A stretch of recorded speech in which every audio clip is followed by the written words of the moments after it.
The first light of dawn spilled across the plains, a quiet wash of amber and lilac brushing the sky, when Daniel Kade stepped out his canvas tent.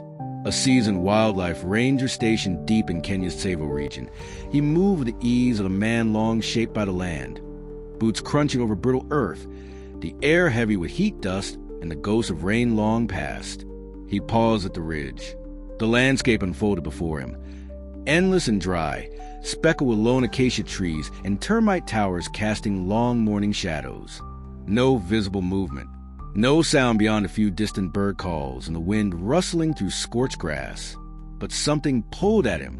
It wasn't a noise or a shape, just a subtle shift in the air, a whisper only instinct could hear. He narrowed his eyes. Years in the wild had sharpened him into something more creature than man, and deep inside he knew.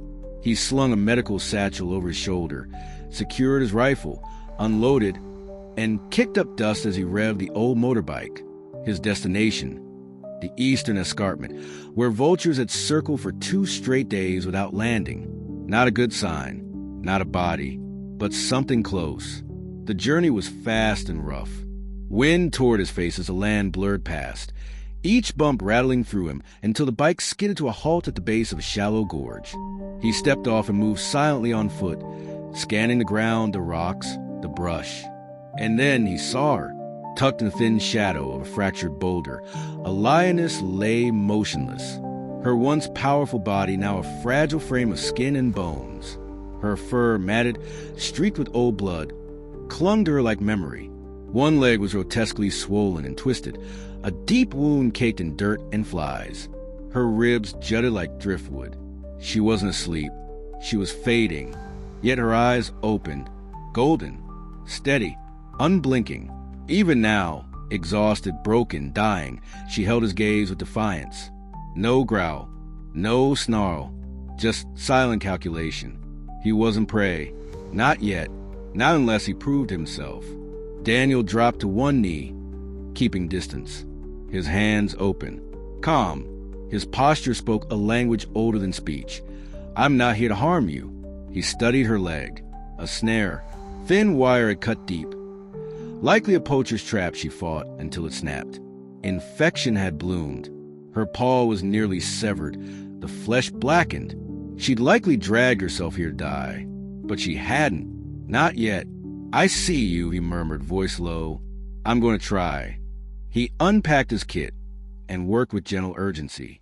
First antiseptic, then gauze, then a small syringe of antibiotics. Every few seconds, he looked into her eyes, still watching him, still breathing, still fighting. He crept forward, inch by inch, till his fingers touched her leg. She flinched barely, then went still. He cleaned the wound, removed the wire, applied a salve, covered the leg with a damp cloth. She exhaled sharply, more exhaustion than resistance. The smell of infection filled the air, sharp, bitter, wrong. But he stayed. He radioed for the rescue team. They'd be hours away. Until then, it was just him and her. The sun crept higher. The heat intensified. He used his tarp to create a patch of shade above her and dripped water onto her cracked lips. She swallowed. Barely, but she did.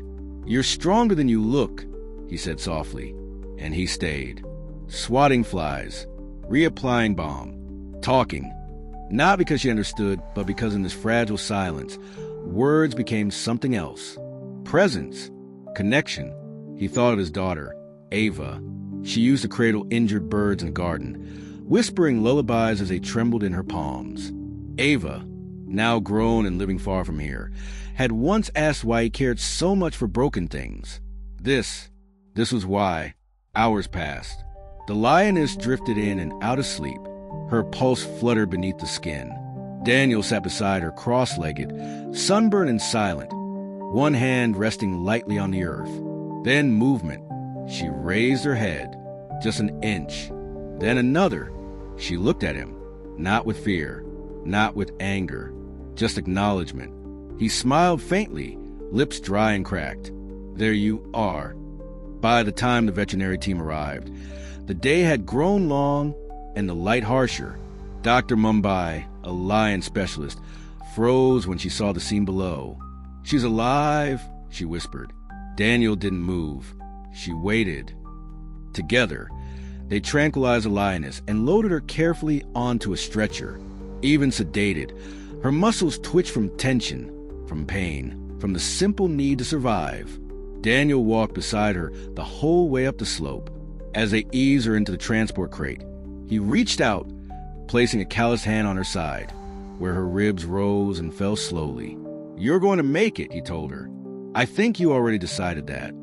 3 weeks later, at the Tsavo Wildlife Rescue Center, Daniel returned to find her again. Inside a quiet, shaded pen, the lioness rested. Her back leg had been amputated. There had been no choice.